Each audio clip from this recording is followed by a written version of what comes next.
and welcome to episode 35. My name's Mark, and on today's episode we have our end of season review and also our transfer special, and once again we have rolled out our time machine. Yes, the machine that will take us through a journey to the next season. And if you've caught yourself up with all the episodes, including the bonus episode, then you will know that we finished third in the Vanarama National League, and we were promoted via the playoffs.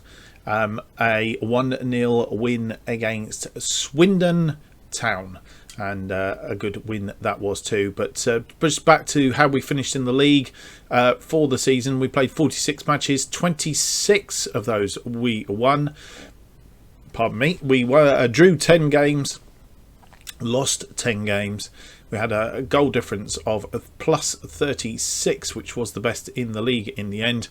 And we scored 88 points. That was 8 points behind Kidderminster Harriers, who were promoted as champions, and also 3 points, a bit more than that. 7 points behind Swindon Town, who finished in second, and 4 points. Clear of Woking. Maths not working today, are they? Who finished in fourth place. So that's pretty much how we finished the season. We are going to have a quick review of those, and then we'll have a look at the awards, etc. If you have missed them, this is going to be a spoiler. You might want to stop the video now and then have a look on the playlist for the bonus episodes for the Buildbase trophy match. And so if you haven't seen the Buildbase bonus episodes, then please go back for those, because otherwise it will spoil what we're about to do. So let's have a quick look at the end of the season. So we know all the outcomings. For those of you who haven't or don't want to go back to watch the games, I'm going to show you the goals now from the Buildbase 3 games that we played in the Buildbase, and also the playoff, semi-final and final. As you will note, we had pretty much from when we lost to Swindon in the league 3-1 at home. We pretty much had an unbeaten run then from there on in, and that's what it really needed for us to get promoted. And obviously the momentum that we had with that took us through both the Buildbase and the playoff matches. So from there, 1, 2, 3, 4, 5, 6, 7, 8, 9, 10, 11, 12 games unbeaten, and 11 of those were wins. And in fact, I even go as far as saying the last 1, 2, 3, 4, 5, 6, 7, 8 games we didn't even concede a goal. So a pretty good run in, to say the least. And I think, as I say, the momentum really took us. So let's have a quick roundup then of the games that you may or may not have missed. The Buildbase FA Trophy. First of all, we're going to have a look at the goals from the semi-final first leg, which was the leg that we did the damage in. Some cracking goals in this one. Excuse me again. Ashley Seal across to Harris, and Harris, for once on his right foot, whacked that so hard the goalkeeper, I think, nearly caught it, but didn't quite, straight through his arms. Another stunning attack, headed ball forward. McAtee followed it in, and the ball that I think the defender left for the goalkeeper was put away by McAtee. Harris here again to Kirby. Kirby tucks it inside, and Ashley Seal didn't just put that in the back of the net, he thumped it in the back of the net. Kirby instrumental in this match, pushed Ashley Seals through again, and yep, that was his second of the game. And then the final goal from Joseph, a headed goal. I was demanding 5 goals, and they duly obliged. That was the first leg. The second leg was a bit more of a sedate affair, but we were away from home after all. Yeah, Benny Ashley Seal scoring his 3rd goal against Eastleigh to complete a 6-0 aggregate win for the Buildbase semi-finals. A lovely cushioned header. Again, goalkeeper got to it, but I think just the power of the header was suffice. And if you haven't seen episode 34, the playoff episode, then this was the semi-final. By virtue of finishing 3rd in the league, it did give us the opportunity to miss the first round of the playoffs as they work in the Vanarama National League. We missed those, managed to get a semi-final place against Northampton, and this is how we did. We hope when it comes up. Here we go.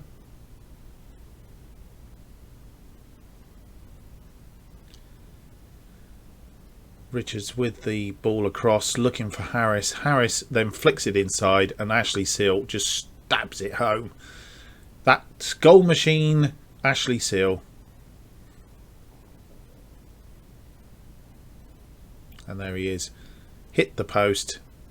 I thought he'd missed it, but he tucked it away very well. And that took us to Wembley for our first trip to Wembley. First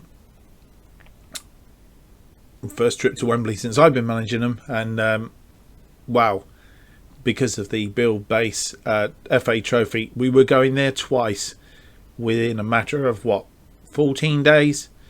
2 weeks. Was originally going to be on the trot, but I think with other games at Wembley, it ended up being 2-week gap, which suited us down to the ground. Nearly 39,000 watched us in the playoff final first against Swindon Town.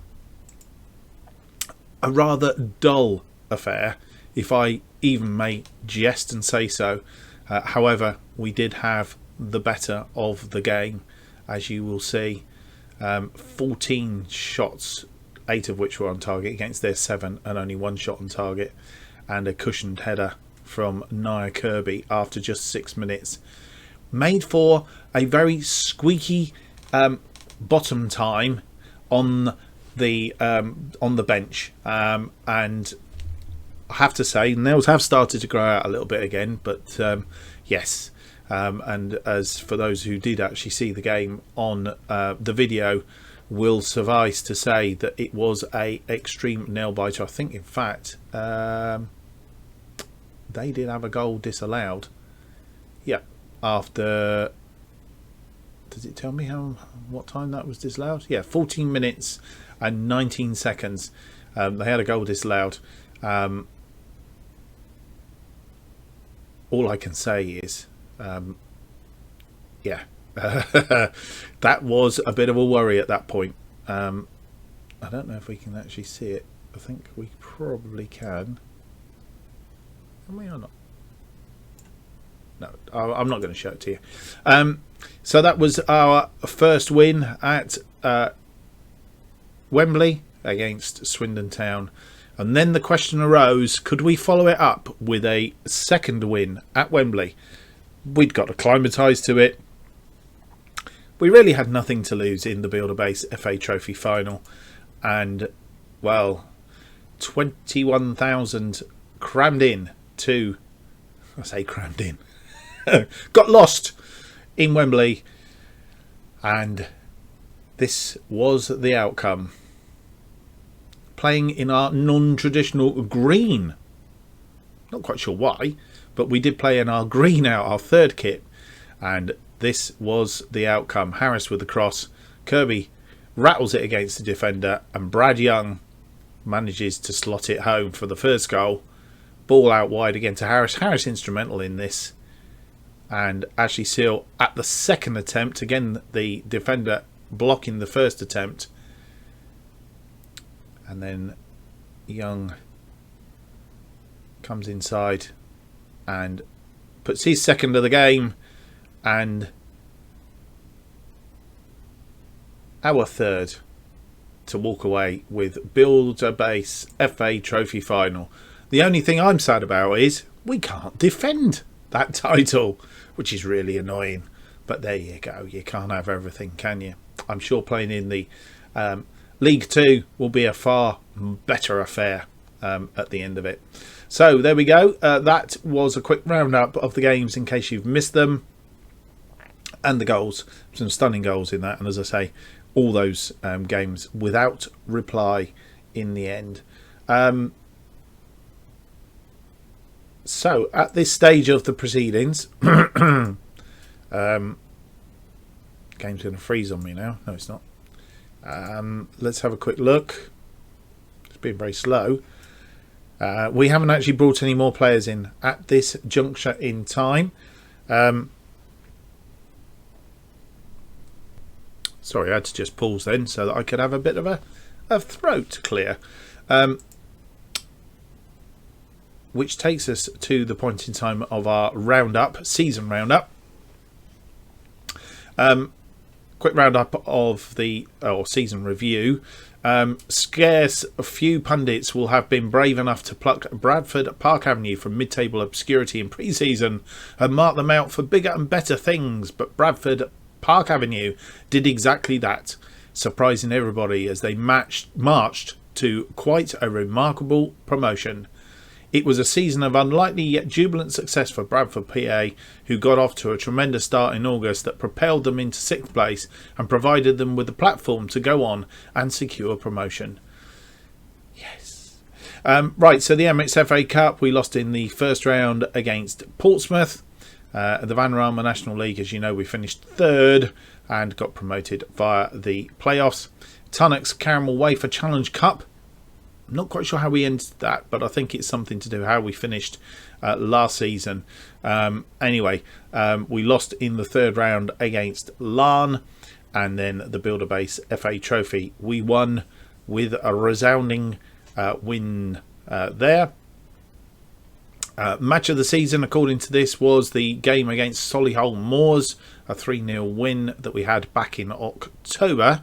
Don't actually remember that game. Let's have a quick look and see what that was all about.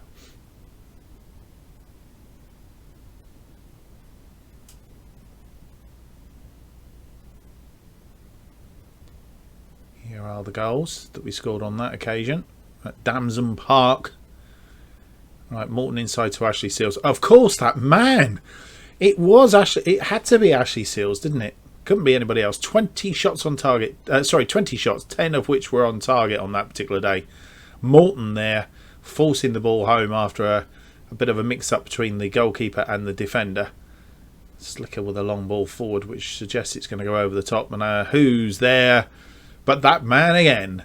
Ashley Seals scoring 2 out of the 3 goals in that 3-0 win against Solihull Moors. We're not going to watch the Hartlepool game, which was disappointing early in the season. In fact, I think it was on our very first episode of the season, 17th of September, maybe not. It was on one of the, I'm sure it was on one of the episodes, and we actually lost it. Our average attendance for the season was 1,107, just 27% fall. Total players used were 41, the highest in the National League, but it got us through. And as you'll see from the early days when we were rock bottom, and then gradually over a period of time and a little bit of hiccup there, we gradually worked our way up until the latter days of the season when we finished 3rd, and we were pretty much 3rd for quite a little run of time, as you'll see. I think that was about the highest we ever got, 4th quite a bit. And then, yeah, as you see, not really the best of starts, but hey-ho. So, the end of season awards. Yeah, you would have guessed, wouldn't you, really? Fans, player of the season, Benny Ashley Seal, 62% of the vote. Wow. Jonathan Harris, 16% in second place. Joseph, 13% in third. I think they were probably the best three players of the season. Nia Kirby may have put himself in a better position had he been with us for a bit longer in the season, of course.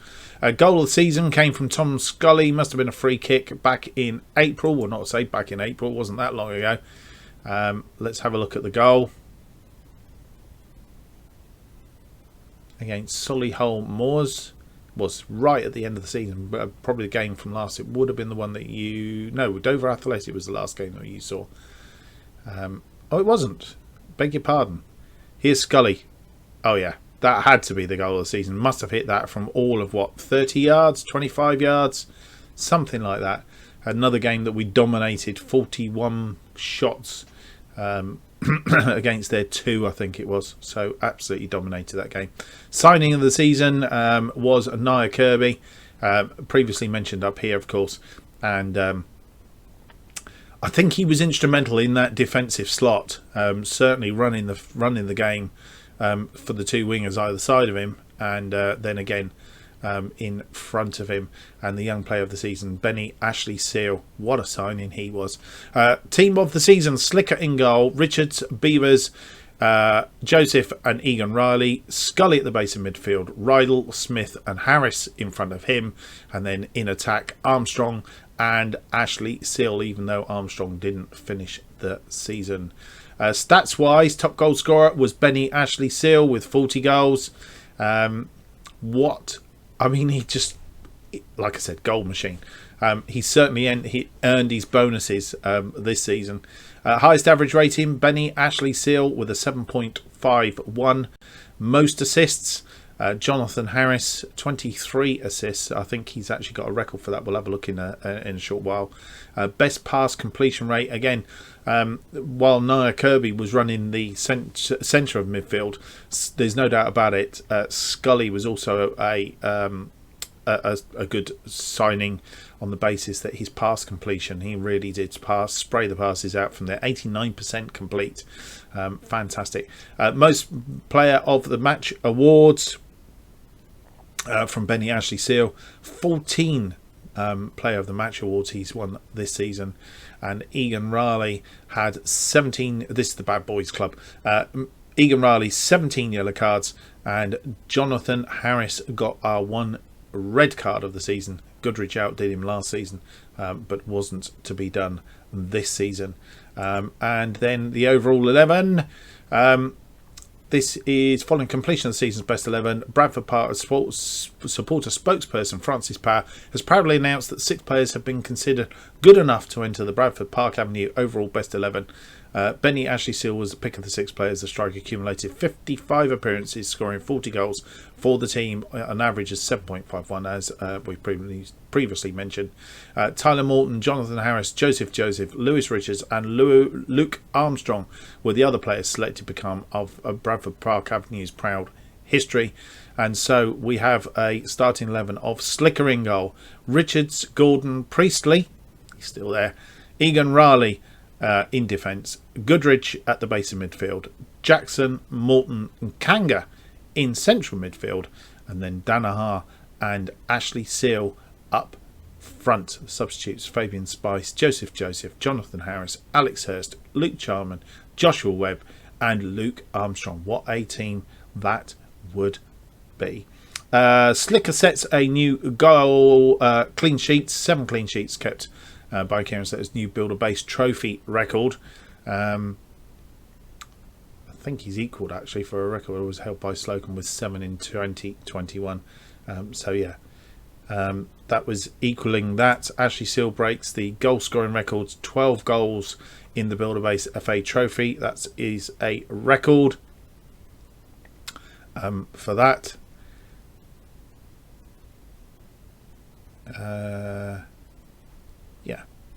And just to say that Harris's sending off was actually right at the end of the season as well. It was in that last game against York. He got sent off right at the end. Thankfully at the end, anyway. So that's the roundup of the things. There's a few other things. Stuck again. Here we go. Just a roundup of the other things that have happened here. This is the vision and expectations for the season. So play defensively solid football, make the most of set pieces, play high tempo pressing football, all of which we do. Sign players, don't sign players over the age of 30, which we don't. Work within the wage budget. We have to now that we're in League 2 because we get penalised if we don't, and I get shot. Minimum of 2-year contracts for first team players. Sign players to sell for a profit. We're trying. They're expecting a top half finish in the League 2. Yikes. My contract expires this season. Next season, work towards reaching the League 2 playoffs. And in the season after that, they want us to reach the playoffs and then continue to challenge for it, assuming we don't get promoted before then. I think that is that. We've had the end of season team meeting, which didn't go stupendously. Just checking to see if there's anything else up here. I think there were a couple more awards. We avoided a tax hit. The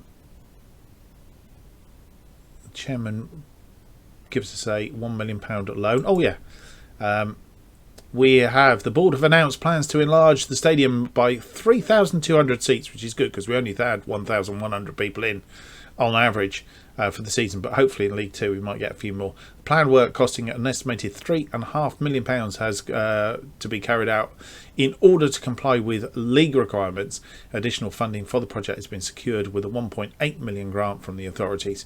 It is expected these works will take around 10 months to complete. So completion is in April 2024.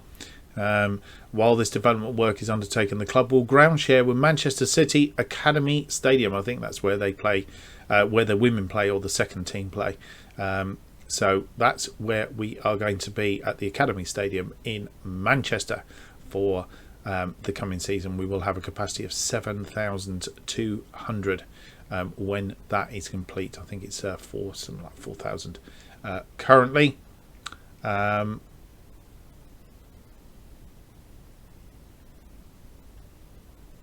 Ashley breaks goal scoring record, 40 goals for Bradford and new team record. George Danaher scoring 33 in 2020 season was the previous record, and 23 assists by Jonathan Harris is a new team record. Previous record for assists was Andy Kanga on 19, so he well and truly beat that. And already we know that Ashley Seal had set the player of the match awards record, which again was previously owned by George Danaher in the 2020 season with 12.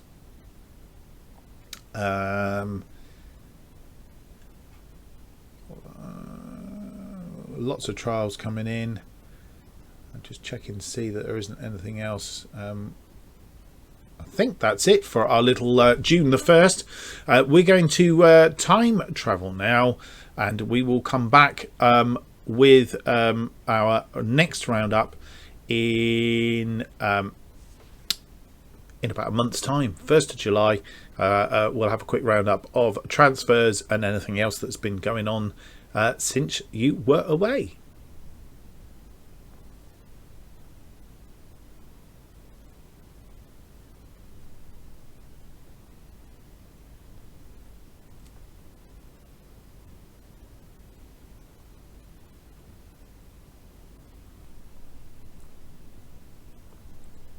And here we are on not the 1st of July, but the 2nd of July. And you will see that we've already played our first pre-season friendly against Cardiff Met University, but we're not interested in those. Just going to have a quick look at the fixture list. We start off against Southend.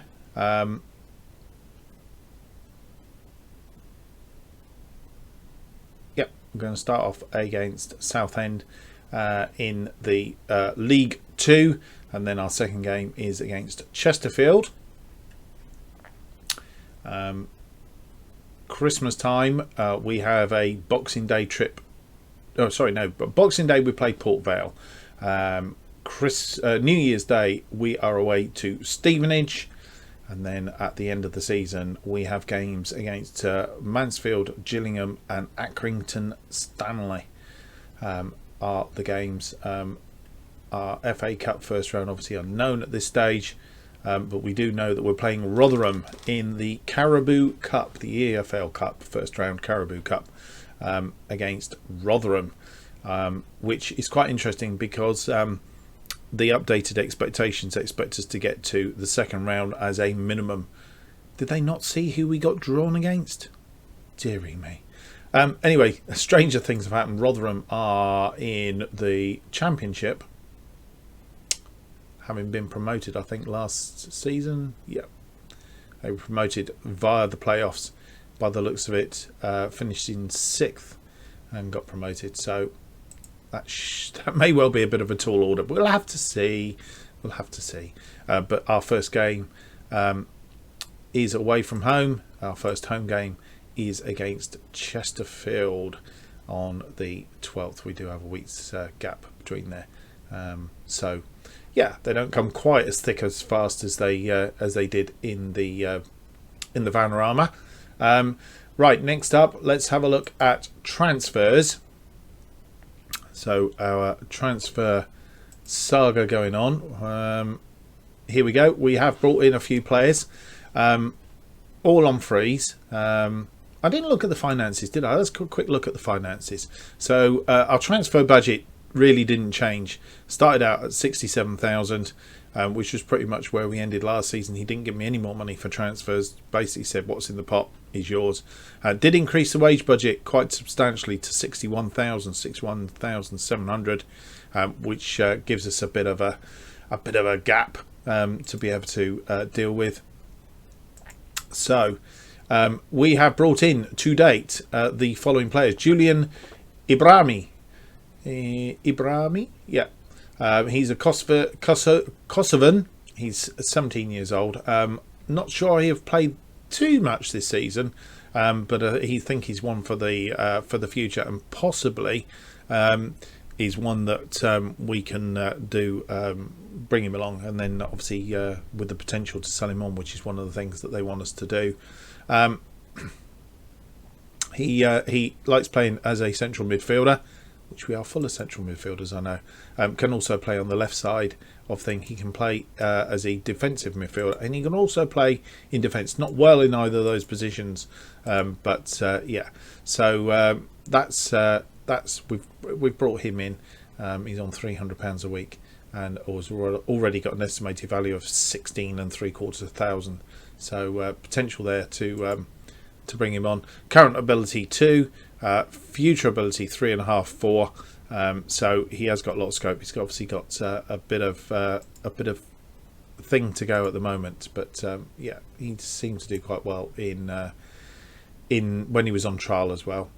Ryan Gretsch, he's come in from Tottenham as well. He's Maltese. He's 18 years old. £450 a week, also worth about 16,000, just over 16,000.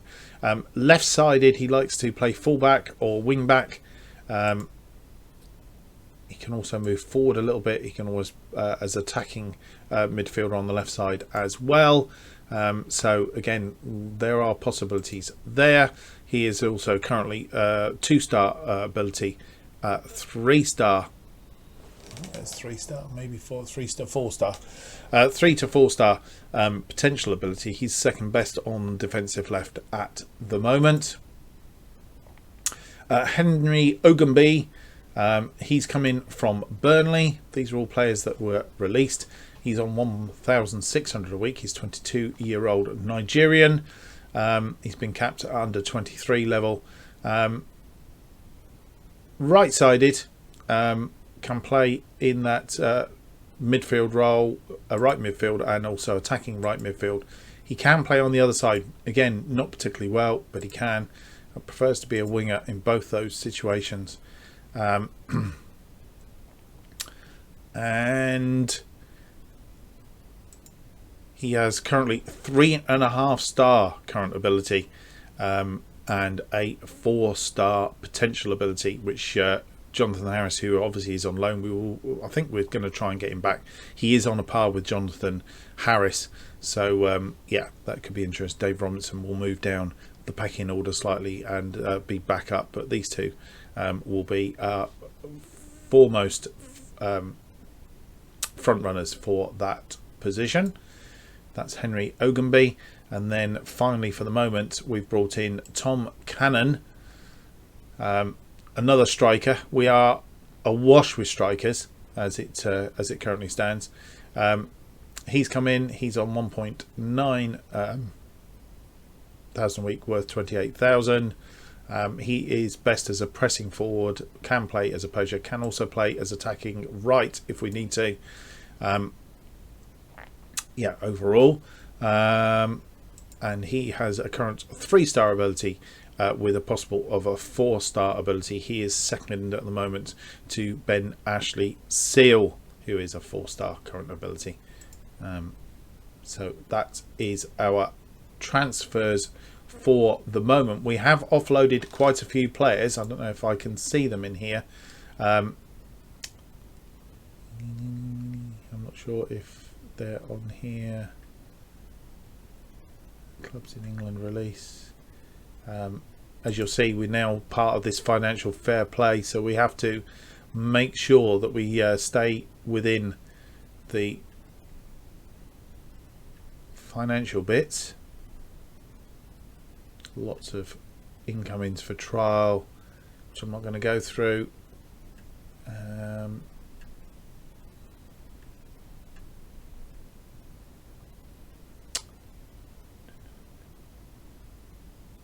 Right, yeah, so I think we will actually go through these because these are quite interesting. So Harris, we've extended his loan. He comes back for another season. Kieran Slicker, he's come back for a further season, as is Joseph. So we've managed to secure all of those for a further term, as it turns out.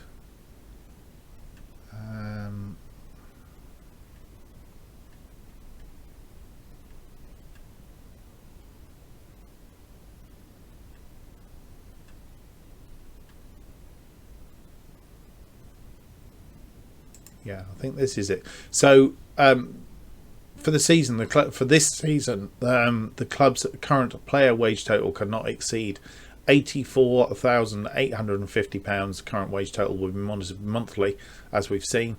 Wages from the following players are excluded from the wage check: under 21 homegrown players. Failure to comply will result in the following sanction: transfer embargo will be imposed. Club's finances will be monitored, with restrictions remaining in place until the club can show that its finances have improved enough for it to be able to meet future financial fair play regulations. And we are currently at 28,000. As you'll see, it's actually gone up a little bit because we've brought in some players. Not sure there is anything else on here on here that is of interest at the moment. As I say, we have released a few players. I'm not sure. I was hoping that we could actually see the players that we'd released. I'm sure it was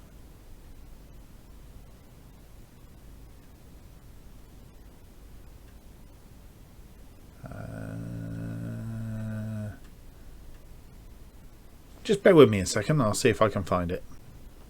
And here it is. I knew it was there somewhere. Joshua Webb. So these are the players, 23 players that we're releasing. Joshua Webb, Lewis Gray, Luke Charman, Mapufu, Wellens, Mitchell Lund, Carl Wotton, George Danaher, big surprise for some people I'm sure, Max Ram, Toby Kenyon, Peter Bassi, Ibrahim Handich, leaving, plus a number of the youth people that that really wouldn't have made it. So they have left us. I don't think there's anything else to look at here right now. So what we're going to do is we're going to transport ourselves to the 1st of August.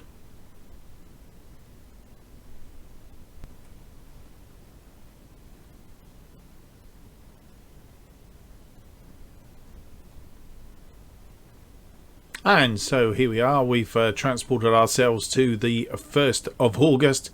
And this is where we're at. We've brought in a couple more players. Psycho Jenner has come in. He was a free agent after being released from Bristol City.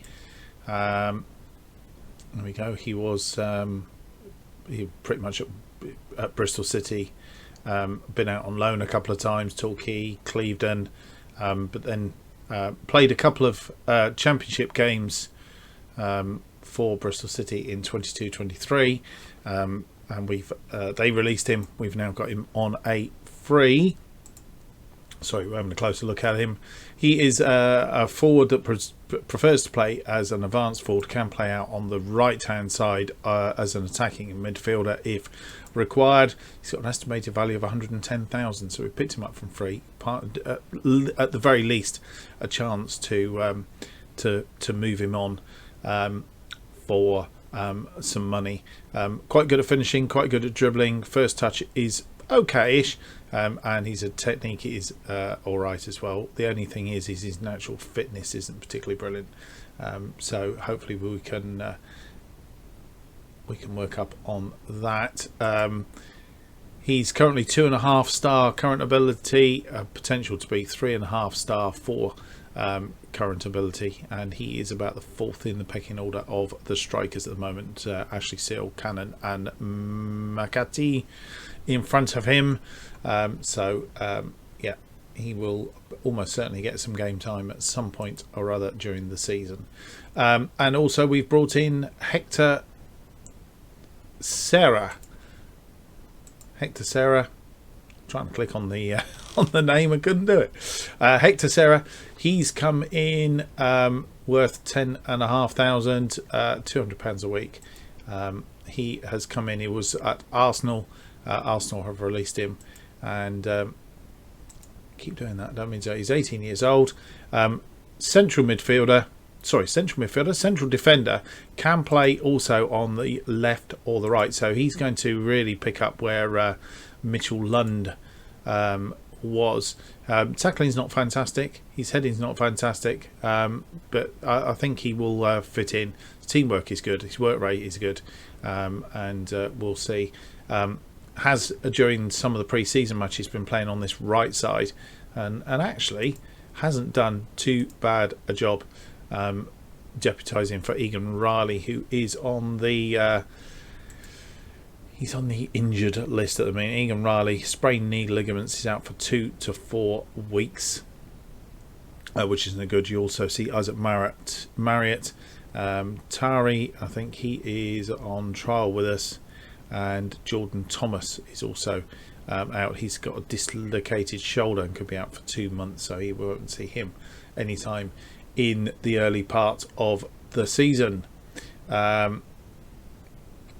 Right, let's have a quick look at this just to see if there's anything that's been exciting happening. Obviously there's a few bids and stuff going in, bringing lots of people in on loan. On trial. We've had a loan rejected for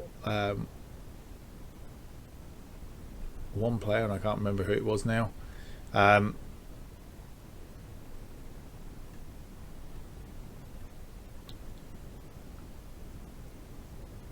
don't think there is a lot more to report on this bit. As I say, we're continuing to churn and have a look and see who we need. Let's have a look at the squad depth report and see where we need to shore up. We're okay for strikers, for sure. Rodal Richards is another option, but I think we're okay.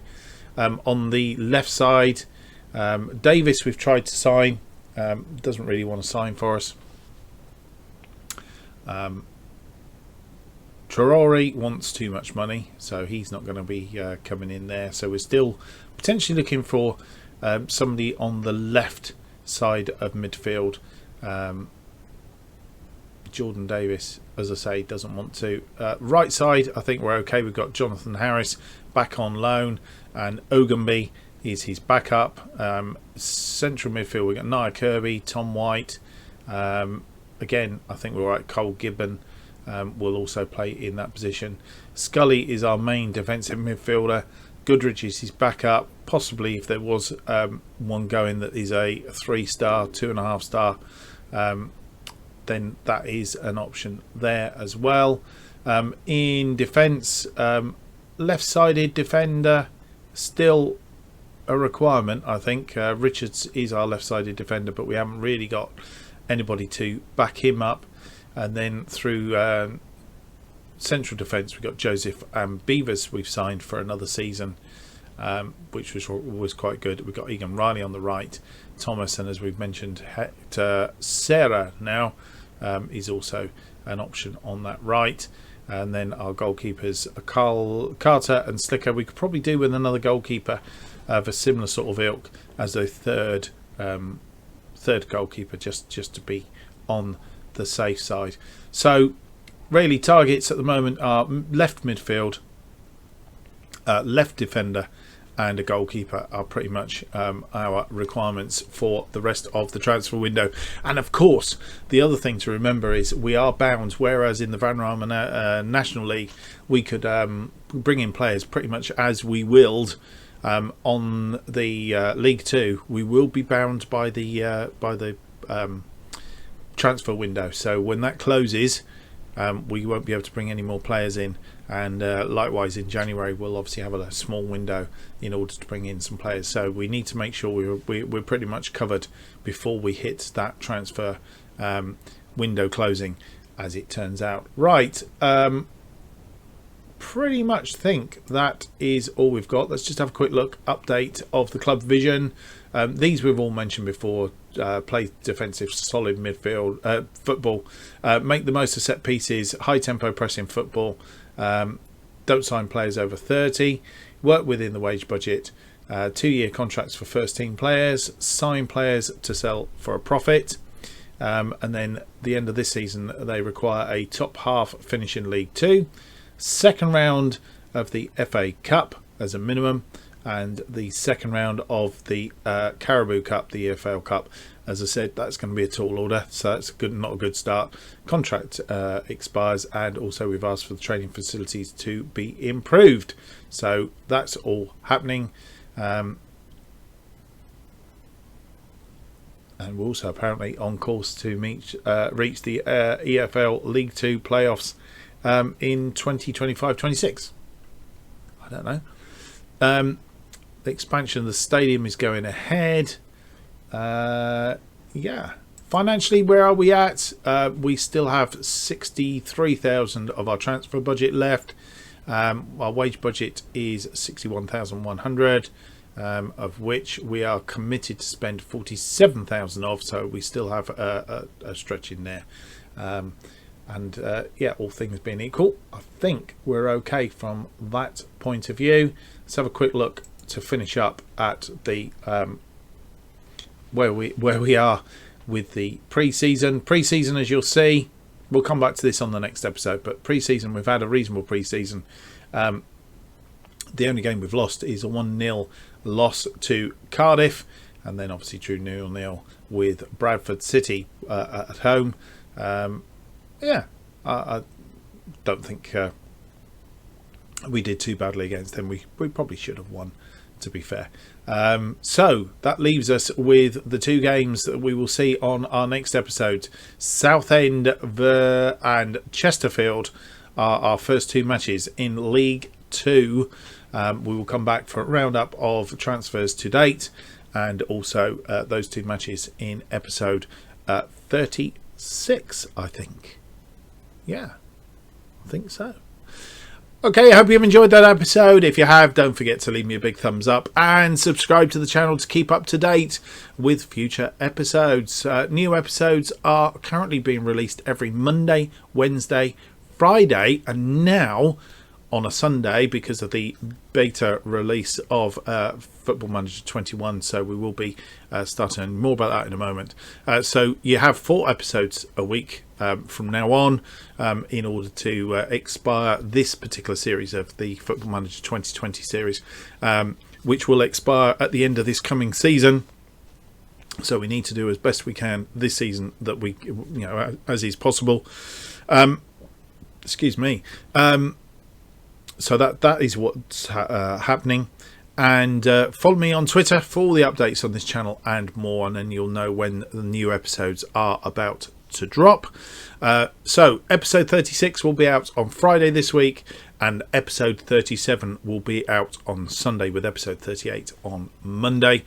And just to let you know that as I record this, the FM 2021 beta is about to drop, or at least we hope it drops. We thought it might be last night. We're hoping it's going to be today.